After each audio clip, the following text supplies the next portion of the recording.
DJ not only here but all over the world. Work with various different people from the Lions team in Jamaica. I've just recently hooked up with some of the members around R. Kelly to do certain promotion and marketing for the Europe side of things. So not only helping Code 7, we're looking to help a lot of people from UK and abroad, from the underground to mainstream. So there's a lot of big things we're looking to open up, not only for now, but the coming future.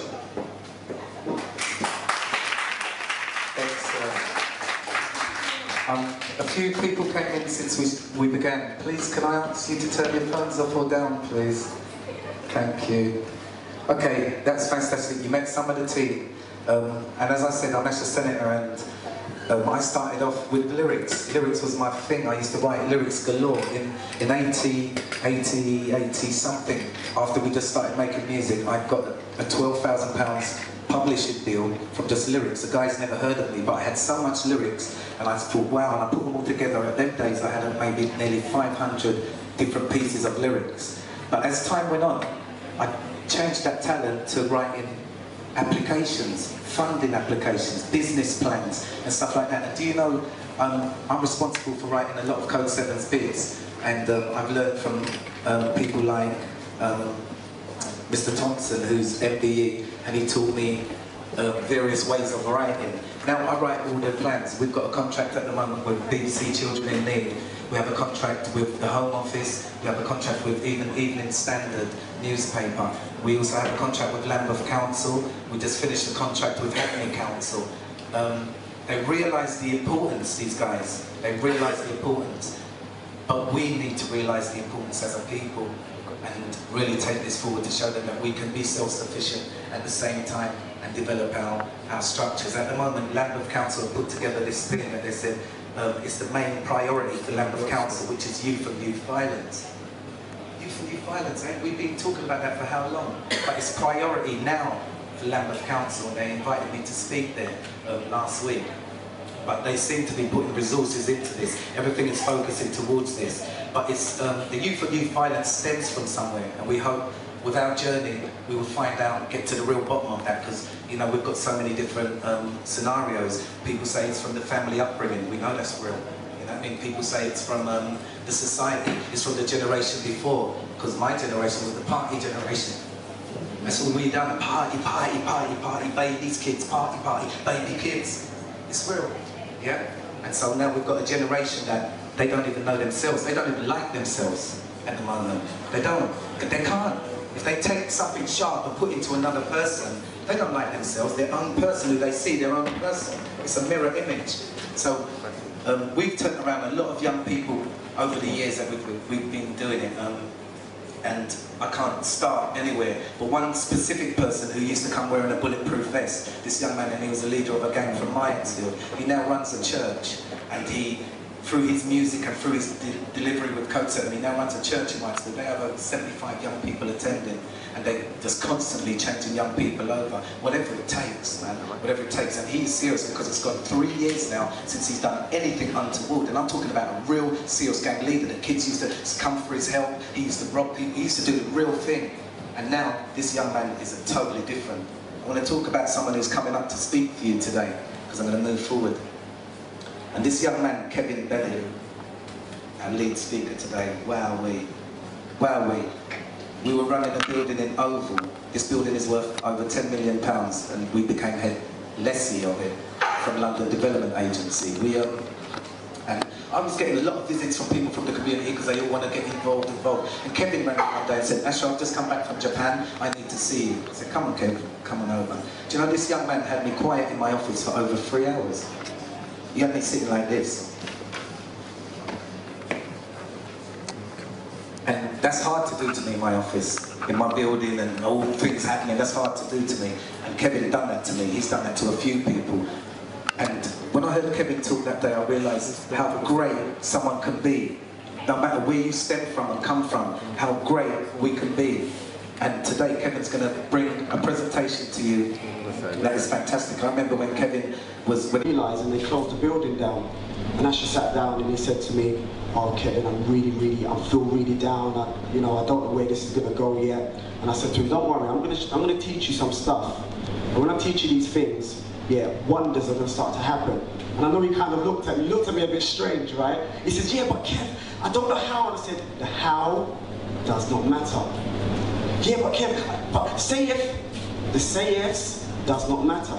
I'm going to do a few things with you, and within, how long did we say, Asha? How long did I say to you? How long? Yeah, how long was it that I think it was about within 4 months. Yeah, I said within 4 months, you're going to get all of your desires. And he said to me, yeah? He said, but the council said that we can't get this, and they've cut this funding and this and that. And I said, 4 months, Asha.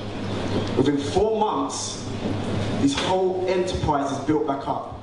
He now has the council offering 3 new buildings. Not buildings, premises, like places. Places, yeah? Places, he has a summer project. All the things that everyone said that he can't get, he's now got. And I've done some exercises with him, and I showed him a few techniques, and we prayed, and we done some stuff, and all of these things started to manifest. It's like, prayed, we've done some stuff, what's done some stuff? But today I'm going to show you what some stuff is. And we don't normally share this with people, you know, and when I got taught some of these things, the teachers at that time even said to me, you know, people are a bit kind of gentle, you've got to be careful how you teach certain people certain things because they can't handle it and so on and so forth. And you know, you lot are my people, I love you, you lot are my people, and I'm sharing this with you. No one paid to get into it here today. So we're here to give some power back to our people and make you guys realize some of the gems that's been missing over the years. And I say over the years, I'm talking about 400 years at least. So we're going to go through some stuff, I'm going to show you some stuff, and you know, if you don't have your pens and papers, well, we're going to go through that. Okay, so let's start.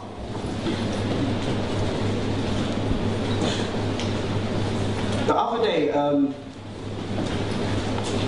I've been doing a lot of talks, going around doing talks to different organisations, companies, and as one talk started to happen, they brought me to another talk. And I'm not a talker, I'm not a motivational speaker, I'm not one of those people. I'm just a guy from Brixton, Stockholm Park Estate, who learned some stuff and got introduced to some really good people and started to travel worldwide and started to meet some real powerful people who then taught me some stuff. So I've had people from certain societies teach me some stuff. I've had spiritual teachers. I've had people that's worth 500-600 million, and they'll say to me, Kev, how do you think we made this money? And I'll sit down and say, how did you make this money? But we're going to go into how they make that money in a bit. Right. So the first thing that you have to learn, and the first thing you really need to understand to start with, is how teachable are you? That's the number one rule. As simple as it may sound, how teachable are you? Because if you're not teachable, everything that I say to you is just going to bounce off. Because how your brain works is, in order for your brain to work out what the future is, it goes back to the past in its mind, because it has no new concepts to work with. The only way for your brain to actually work, it needs a new concept, so you have to be teachable. Does that make sense? Yeah. Yeah. Come on guys, come on man, I'm up here man, I'm up here, I'm doing the work here, just nod, smile and nod, something, come on. Do you understand that? Because if we can't pass it, I can sit on the stair and really just talk about how teachable you need to be for the next hour. Because seriously, Teachability Index, you can Google it, and some of it will start coming across very misty because they don't like putting it out there. Teachability Index, you can talk about for 2 days and talk about different things based around it. This is how wide this subject is, and obviously we don't have that time right now. We generally don't have that time. So you have to be aware that at all times you have to be teachable. So there's times where a man's arguing with his woman, a woman's arguing with a man, and they're arguing, they're warring each other. And no one's being teachable, but everyone's trying to be effective. There's times where someone comes up to you with a new concept, a whole new concept, and because you don't understand it, you put them in a box of insanity or a box of foolishness or whatever it may be, and you're not being teachable. Because how does that person present themselves to you? How would you expect that person to present themselves to you in order for you to listen to them? Do you have to be wearing diamonds? How about if they just turn up to you with just a leaf around their private part and they said, I've got something special to tell you? Would you be teachable then? If they've done all these flips and then stood up right in front of you and say, I've got something to tell you, would you be teachable then? And even though we're laughing at it, but think about it realistically. When do you become teachable? And who do you become teachable from? So, teachability index. What's your willingness to learn? This is so powerful.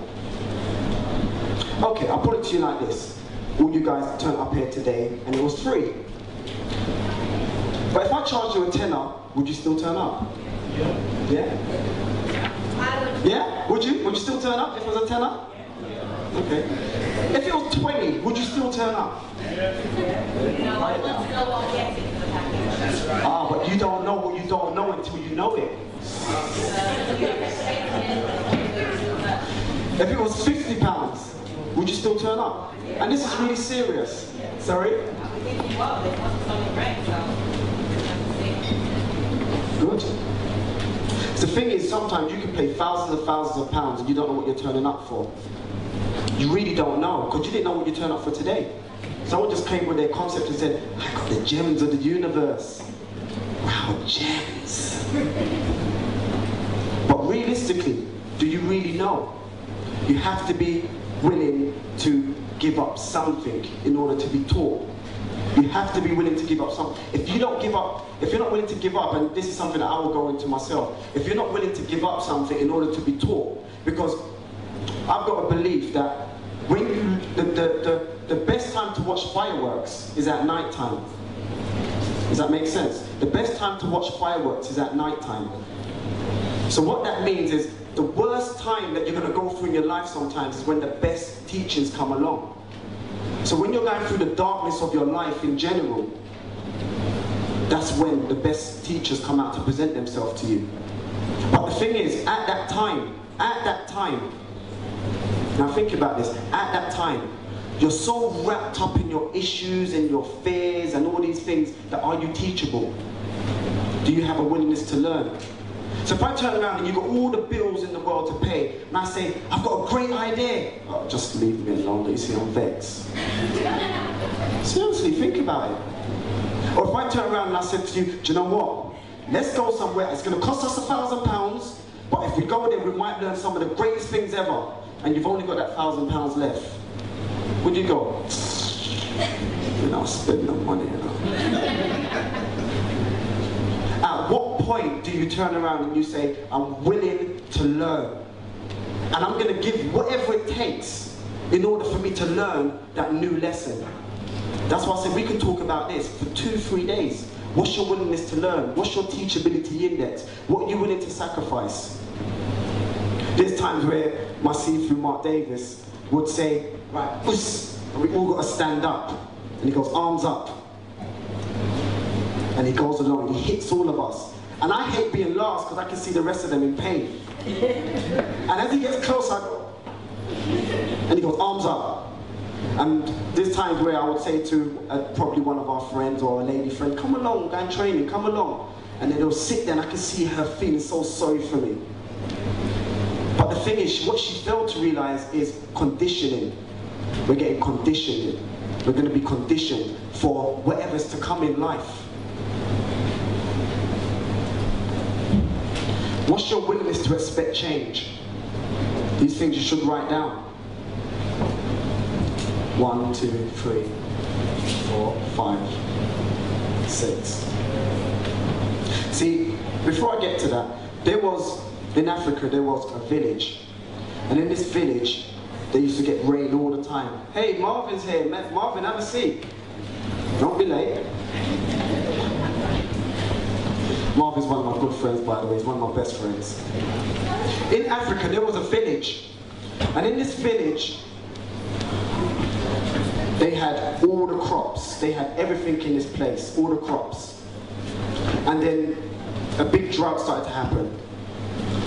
And the whole village started to get a famine. There was flies everywhere. People were dying, children were dying. It was a very, very serious thing.